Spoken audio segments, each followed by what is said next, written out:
आप देख रहे हैं आजाद टीवी न्यूज 24। जानते हैं इस समय की ताज़ा खबर।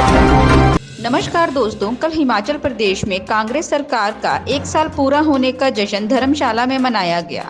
इस अवसर पर मुख्यमंत्री सुखविंदर सिंह सुक्खू, कांग्रेस अध्यक्ष प्रतिभा पाटिल, प्रतिमा ठाकुर, हिमाचल कांग्रेस प्रभारी राजीव शुक्ला आदि उपस्थित रहे। कांग्रेस के 1 साल पूरा होने की खुशी में मुख्यमंत्री सुखविंदर सिंह सुक्खू, हिमाचल कांग्रेस प्रभारी राजीव शुक्ला व अन्य ने इस अवसर पर अपने विचार जनता के सामने रखे।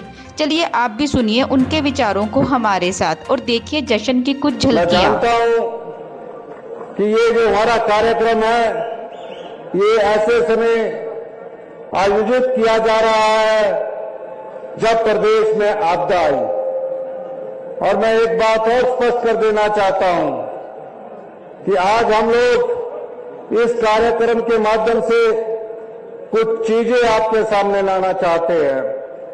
1 वर्ष पहले जब कांग्रेस पार्टी ने आज के दिन जब मुझे ये जिम्मेवारी दी थी जिसकी मैं कभी कल्पना में नहीं कर सकता था, मेरे राजनीतिक जीवन में, मेरे राजनीतिक परिवार से कोई राजनीति में नहीं था। मैंने जीवन में राजनीति शुरुआत से की, बचपन से की, पर इस आशा के साथ कभी राजनीति नहीं की कि मुझे कोई पद चाहिए। कांग्रेस पार्टी ने मेरी 40 साल की तपस्या को देखते हुए मुझे जब मुख्यमंत्री का पद सौंपा तो मेरे मन में एक आशा थी। वो आशा कि क्या आज मुझे इस प्रदेश की सेवा करने का मौका मिला है, और इस सेवा करने के मौके में हमें रूटीन गवर्नमेंट की तरह नहीं चलना है। हमें समाज के अंतिम व्यक्ति तक पहुंचना है, उस अंतिम व्यक्ति तक जिसकी पीड़ा को हम लोग जानते हैं। मेरे परिवार से कभी किसी ने राजनीतिक जीवन में कदम नहीं रखा। मैं एक आम परिवार से आता हूं, कर्मचारी परिवार से आता हूं, किसान परिवार से आता हूं, और आम आदमी का दर्द मैं अच्छी तरह से जानता हूं। और मैं आपको ये इस मंच के माध्यम से ये कहने आया हूं कि अभी तो हमने जो योजनाएं लाई है और उन योजनाओं पर अभी अमल हुआ है, और जो आने वाले वर्ष की जो योजनाएं होगी वो आम आदमी से जुड़ी होगी, किसान से जुड़ी होगी, युवाओं को रोजगार देने से जुड़ी होगी। 11 दिसंबर को मैं और मेरे साथी मुकेश अग्निहोत्री जी ने रिज के ऐतिहासिक मैदान पर शपथ ली के लिए वादा किया था। ओल्ड पेंशन स्कीम लगाकर हजारों सरकारी कर्मचारियों के बुढ़ापे को हमने सुरक्षित किया। ओल्ड पेंशन स्कीम कोई राजनीतिक लाभ के लिए नहीं देगी कि हमें अगले आने वाले चुनावों में उसका फायदा हो, क्योंकि जब चुनाव हुए तो सरकारी कर्मचारियों को ये आशा ही नहीं थी कि कौन सी सरकार बनेगी और कौन सी सरकार सत्ता में आएगी। जनता ने हमें साथ दिया, जिसमें सरकारी कर्मचारी भी थे, किसान भी थे, युवा भी थे, महिलाएं भी थी, मजदूर भी थे। हम सरकार में आए। चाहते तो हम उस पहली ही गारंटी को 4 वर्ष चुनावों से 1 वर्ष पहले हम उसको पूरा करते, लेकिन हमारा वादा था और हमने उस गारंटी को पूरा किया। ये हमारे पहले मंथ का कार्यकाल में हुआ। दूसरे महीने युवा लोग हमारे पास आए, कहा कि मेरा पेपर बहुत अच्छा हुआ है, मुझे 90 नंबर आने चाहिए। मैं पिछली बार 3 एग्जाम दे चुका हूं, लेकिन मैं सिलेक्ट नहीं हो रहा हूं। हमने पूछा कारण क्या है, कि सबॉर्डिनेट सिलेक्शन बोर्ड में धांधली हो रही है, जो कि हमीरपुर में था। हमने जाल बुना और उस जाल में हमने जब पाया कि सबॉर्डिनेट सिलेक्शन बोर्ड के कर्मचारी पेपर लीक किया करते थे, और पिछले 4 साल से जो भारतीय जनता पार्टी की सरकार थी, ये गोरख धंधा चला हुआ था। हमने तुरंत प्रभाव से इस भ्रष्टाचार पर लगाम लगाने के लिए सबॉर्डिनेट सिलेक्शन बोर्ड को बंद किया और युवाओं के साथ जो अन्याय हो रहा था उस अन्याय को हमने रोकने का पूरा प्रयास किया। मैं ये बात इसलिए कह रहा हूं कि दूसरे महीने की चुनौती थी। जब हमारा मार्च का महीना आया, बजट रखा गया, तो हमारे पास दिन का खर्चा चलाने के लिए भी पैसे नहीं थे। 14,000 करोड़ का खर्चा इस भारतीय जनता पार्टी की सरकार ने 2022-23 में कि चुनाव कैसे जीते जाने हैं, इन्होंने 14,000 करोड़ रुपए का कर्जा उठाया और उस कर्जे के बोझ को आज कांग्रेस पार्टी को ढोना पड़ रहा है। जब हमने बजट देखा, 75,000 करोड़ का कर्जा हिमाचल के आम नागरिकों पर चढ़ा हुआ था। मुकेश अग्निहोत्री जी के नेतृत्व में कमेटी बनी, व्हाइट पेपर विधानसभा में रखा गया। इस सभागार में जितने भी लोग आए हैं या जितने भी मेरी आवाज सुन रहे हैं, आज सब पर 1,02,000 रुपए का कर्जा चढ़ा हुआ है। हमारी योजनाएं कैसे आगे बढ़े, किसान को कैसे लाभ मिले, युवाओं को कैसे रोजगार मिले, इस बारे में मंत्रिमंडल के सदस्यों के साथ रात के 2-2 बजे तक हम चर्चा करते रहे। और हम जब बजट बनने लगा, हमने ये वादा अपनी जनता के साथ किया कि हम आत्मनिर्भर हिमाचल की नींव रखेंगे और हम जो व्यवस्था पिछले 40 साल से चली आ रही है, उस व्यवस्था को परिवर्तित करेंगे और दिन रात मेहनत करके हम उस व्यवस्था परिवर्तन में लग गए। हमने इसीलिए कहा कि हम सत्ता में सिर्फ इसलिए नहीं आए हैं, हमें बड़ी गाड़ियां चाहिए, सुख चाहिए, आराम चाहिए। हमने ऐसी व्यवस्था लाई कि जिसमें आज आम आदमी और खास आदमी में कोई फर्क नहीं रखा गया। जो आम आदमी आज हिमाचल के रेस्ट हाउसों में, सदन में और भवन में किराया देता है, वही हमारे विधायकों को देना पड़ता है। ये बात मैं इसलिए कह रहा हूं, ये 40 साल से ये व्यवस्था ऐसी चली हुई थी कि जो काम होते थे उन कामों को सालों लग जाता था। हमने कहा ये काम, ये टेंडर अवार्ड आपको महीने के अंदर करने हैं और उस व्यवस्था के रूप में हम आगे बढ़े हैं। जब हमारा बजट प्रस्तुत हुआ, हमने उसमें एक दिशा रखी है। उस बजट के माध्यम से हमने ये आत्मनिर्भर हिमाचल की नींव रखी है। आने वाले सालों में आप देखेंगे कि हिमाचल प्रदेश आने वाले 4 सालों में 2027 तक आत्मनिर्भर प्रदेश बनेगा और 10 साल में हिमाचल प्रदेश 2032 तक हिमाचल प्रदेश हिंदुस्तान का सबसे समृद्ध और अमीर राज्य बनेगा।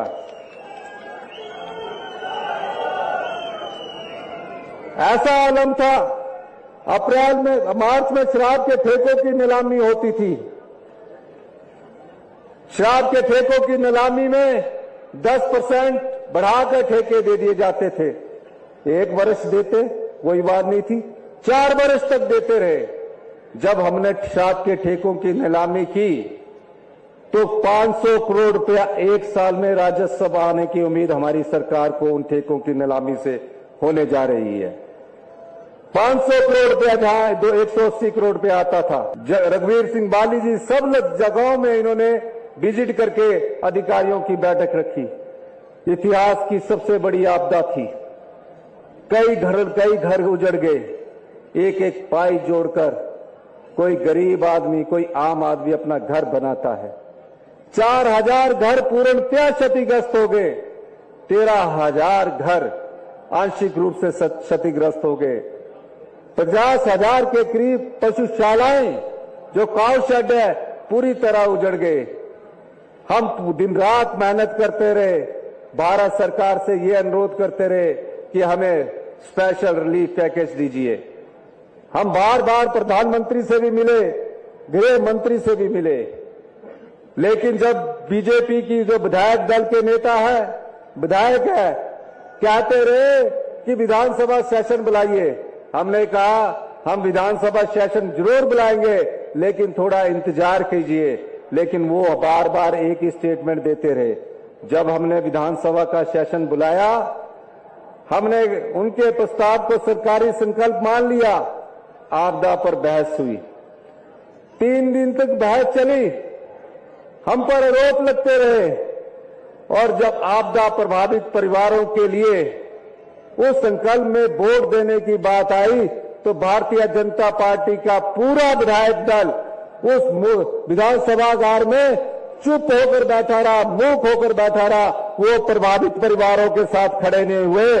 कांग्रेस ने मेजॉरिटी से उस संकल्प को पास किया और आज उस संकल्प को हिमाचल छोटा सा प्रदेश है, एक अपील करते कि आपदा राहत प्रदेश हिमाचल प्रदेश के लिए कुछ धन दीजिए।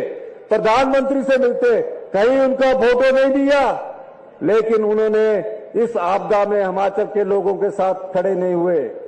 आपके पास समय है, कौन खड़ा हुआ आपदे के साथ? हम लोग खड़े हुए। हमारे पास साधन नहीं थे, कर्जे के बोझ के नीचे हम दबे हुए थे। हमने कहा नहीं, हिमाचल के जो 16,000 परिवार उजड़ गए हैं, जिस गरीब का घर उजड़ा है, जिस माता का घर उजड़ा है, जिस किसान का घर क्षतिग्रस्त हुआ है, उसके लिए हिमाचल प्रदेश सरकार खड़ी होगी।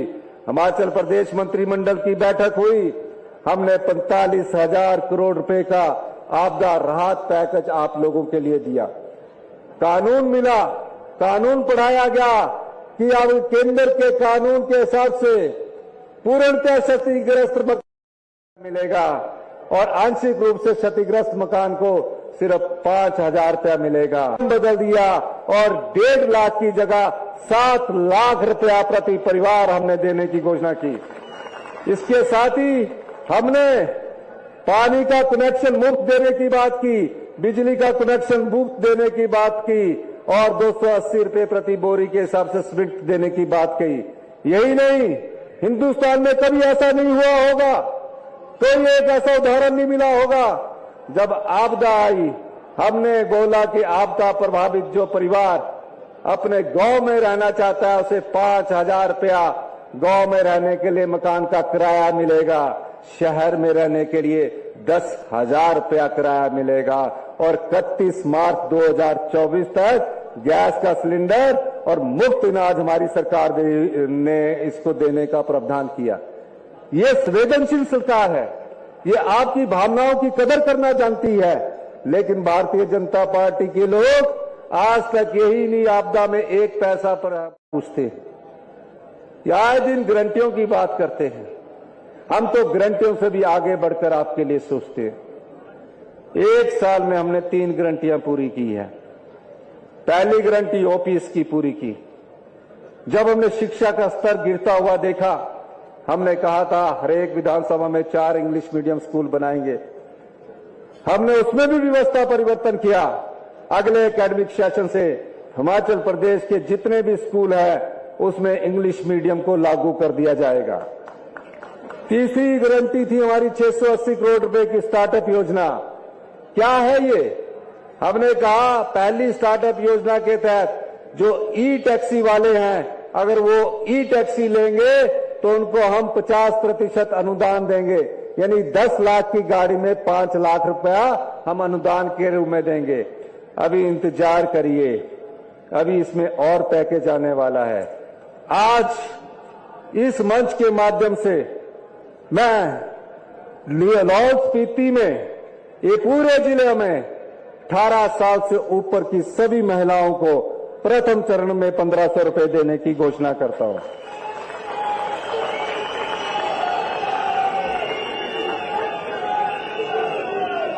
ये बात मैं इसलिए कह रहा हूं, सभी जिलों में लागू होगी ये गारंटी योजना, लेकिन जो आर्थिक बदहाली बीजेपी ने कर रखी है हमें उसको धीरे धीरे ठीक करना है। अगले वर्ष भी हम 3 गारंटियां अपने बजट में लाने जा रहे हैं और इसके अलावा 2,37,000 महिलाएं जिन्हें अभी 1,100 रुपया पेंशन मिलती है, उनको हम अगले साल से 1,500 रुपया पूरे हिमाचल प्रदेश में उसको बढ़ा 1,500 रुपया मासिक पेंशन देने की बात कर रहे हैं। किसान,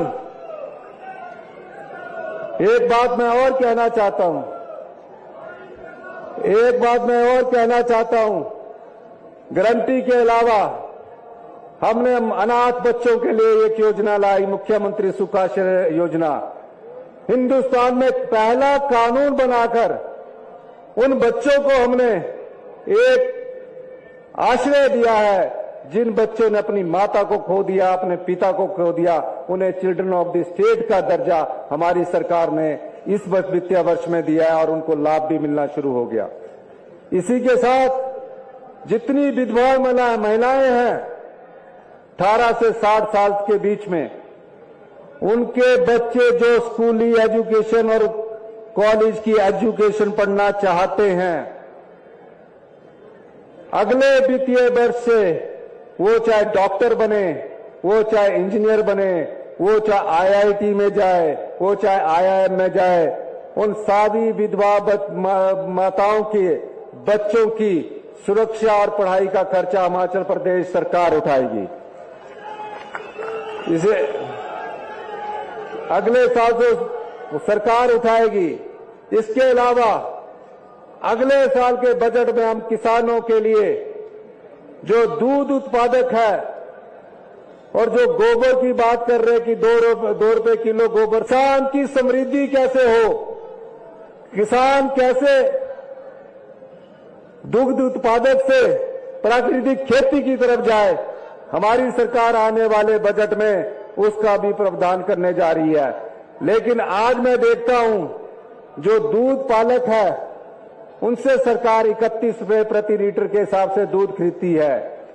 इस मंच के माध्यम से मैं कहना चाहता हूं कि जनवरी से जो 31 रुपए हमारी मिल्क फेडरेशन बेचारे किसान से जो 31 रुपए लीटर दूध खरीद रही है, उसमें 6 रुपए बढ़ाने की मैं घोषणा करता हूं। जनवरी से 37 रुपए हम किलो प्रति वो दूध खरीदेंगे। ये बजट के अलावा मैं घोषणा कर रहा हूं, लेकिन ये सब चीजें उस समृद्ध हिमाचल की ओर अग्रसर हो रही है जिसकी नींव हमने डाली है। और आने वाले समय में हम एक ऐसी सोलर योजना लाने जा रहे हैं। आप हमें 6 कनाल जगह दीजिए, 3 बीघा जगह दीजिए, हम आपको 20,000 रुपया पर मंथ हमारी सरकार देगी और 2,40,000 हमारी सरकार हर साल का देगी। वो ऐसी योजना हम युवाओं के लिए लाने जा रहे हैं। इसलिए ये कुछ एक चीजें मैं युवाओं से संबंधित भी करना चाहता हूं। युवा का भविष्य कैसे उज्जवल हो, इस दिशा में हमारी सरकार ने काम किया। 2,27,000 छात्र जियो आईटी के 817 पोस्ट कार्ड में बैठे। कब उनका एग्जाम हुआ? 2020 में। पिछली जो जयराम सरकार थी वो सोए रही, कभी हाई कोर्ट में गए, कभी सुप्रीम कोर्ट में गए। हमारी सरकार ने सुप्रीम कोर्ट में अपना पक्ष मजबूती से रखा और 817 के जो पोस्ट कार्ड के जो 2,27,000 हमारे युवा साथी है, जल्दी ही हम उनका रिजल्ट घोषित करके उनको नौकरी देने वाले हैं। आने समय में उनको रोजगार के अवसर मिलेंगे। अभी हमसे कुछ और पूछते हैं। इसी साल मार्च से 31 मार्च 2023-24 से पहले 2,061 वन रक्षकों की भर्ती होगी, 1230 पुलिस रक्षकों की भर्ती होगी, 5,000 पंप ऑपरेटर्स, मल्टीपर्पज वर्कर्स इनकी भर्ती होगी, 975 पटवारियों की भर्ती होगी, 6,000 हमारे शिक्षा मंत्री जी ने बताया 6,000 जेवीटी, टीजीटी, लेक्चर उनके बैच वाइज इंटरव्यू स्टार्ट हो गए हैं, उनकी भर्ती होगी। यही नहीं, एक साल में हम 20,000 सरकारी नौकरियां देने जा रहे हैं। इतिहास उठाकर देख लीजिए, कभी एक साल में 20,000 नौकरियां नहीं मिली। जयराम जी की सरकार में पूरे 5 साल में भी 20,000 नौकरियां मिली होगी। उसमें भी सभी रिजल्ट कानूनी पेचीदों में फंस गए, कोई हाई कोर्ट में फंस गया, कोई सुप्रीम कोर्ट में फंस गया एक साल में। और उसके अलावा जो प्राइवेट क्षेत्र में रोजगार के अवसर हम प्रदान करने जा रहे हैं, वो तो असंख्य रोजगारों की हम अभी प्रदान करने जा रहे हैं। ये सरकार की कर्तव्य निष्ठा है। इसीलिए आज मैं आपके सामने ये कहना चाहता हूं, ये वो सरकार है जो आम लोगों की सरकार है, गरीब की सरकार है, किसान की सरकार है। इस सरकार में सभी माताओं का सम्मान होगा, सभी बहनों का सम्मान होगा, किसान का सम्मान होगा, युवाओं को रोजगार के अवसर प्रदान होंगे और कर्मचारी को पूरा सम्मान मिलेगा। लेकिन उसके लिए आप लोगों का हमें साथ चाहिए। हमें थोड़े कड़े फैसले लेने पड़ेंगे। कड़े फैसले आपके हित में हैं। हम कोई रूटीन की सरकार नहीं चलाना चाहते कि आज सत्ता में आए 5 साल बाद बदलना है, आंखें बंद करके सरकार चलाइए, जैसे कि पिछले जयराम ठाकुर जी ने आंखें बंद करके सरकार चलाई। हम सरकार में व्यवस्था परिवर्तन करना चाहते हैं। 1 साल में जो हमने व्यवस्था परिवर्तन किया है, उस व्यवस्था परिवर्तन अब आपको धरातल में दिखने को मिलेगा। इन्हीं शब्दों के साथ एक बार फिर से मैं हिमाचल की जनता का धन्यवाद करता हूं। आप देखते रहिए, आने वाला समय आपका है, हिमाचल का है। 10 साल में हिमाचल हिंदुस्तान का सबसे समृद्धशाली और अमीर राज्य बनेगा। आप सब लोगों का बहुत बहुत धन्यवाद। जय हिंद, जय भारत। आज 1 साल सरकार का पूरा हुआ है और 1 साल में एक भी दिन ऐसा नहीं है जिस दिन हमारे मुख्यमंत्री, उप मुख्यमंत्री, मंत्री और विधायक घर में बैठे हों। सबने जबरदस्त दौरा करके हर समय हर जगह जनता की सेवा में खड़े रहे। ये हमारे लिए सबसे खुशी की बात है। जैसा कि रानी साहिबा ने अभी कहा भाषण में कि जब हम एक एक करके गारंटी अपनी लागू कर रहे थे, पहली गारंटी जो हमने ओल्ड पेंशन स्कीम की थी, पुरानी पेंशन की, उसको लागू किया और वो पूरी तरह से राज्य में लागू हो गई है, जिसमें 1.5 लाख लोगों को उसका लाभ मिल रहा है। दूसरी गारंटी महिलाओं के हम लागू करने वाले थे, लागू करने वाले थे कि अचानक ये आपदा आ गई और उस आपदा में सरकार को 4,500 करोड़ रुपए उसमें खर्च करने पड़ रहे हैं, क्योंकि हमारे लोगों के बीच के सबसे बड़ा संकट आया था। हमें उम्मीद थी कि संकट के वक्त जैसे केंद्र सरकार बाकी राज्यों को मदद देती है, वैसे हिमाचल प्रदेश को भी मदद देगी। लेकिन हिमाचल प्रदेश को केंद्र सरकार ने अभी तक कोई मदद नहीं दी है। हमने भी लगातार वहां केंद्रीय मंत्रियों से बात की, प्रधानमंत्री से बात की, सबसे बात की और रानी साहिबा ने भी बात की। मुख्यमंत्री जी 2 बार उनसे मिले, लेकिन उन्होंने 1 पैसा अभी तक उस ढंग से नहीं दिया कि आपदा के लिए दिए। बाकी राज्यों में जहां उनकी सरकारें तुरंत के दे देते हैं। तो यहाँ हिमाचल वालों से कौन सा आपका बैर है, कौन सा वैमनस्य है कि आप उनको जो है मदद करने में कतराते हैं। और जैसा कि हमारी अध्यक्ष जी कह रही थी, कहते हमारा घर है। अरे घर है तो घर में पहले तो वो तो छोड़ दो, और घर होता तो घर वाले मुसीबत में थे, प्रधानमंत्री जी आए नहीं। इतनी बड़ी आपदा हो गई, मोदी जी नहीं आए क्योंकि चुनाव नहीं थे। अब लोकसभा के चुनाव आएंगे तो फिर आ जाएंगे, फिर कहेंगे जी हमारा ये घर है। भाइयों और बहनों, मैं अपने घर में आ गया हूँ, मेरा घर है हिमाचल। तो जब लोग मुसीबत में थे तब कहाँ थे भाई बहन? तब भाई बहनों के लिए आ पाए नहीं।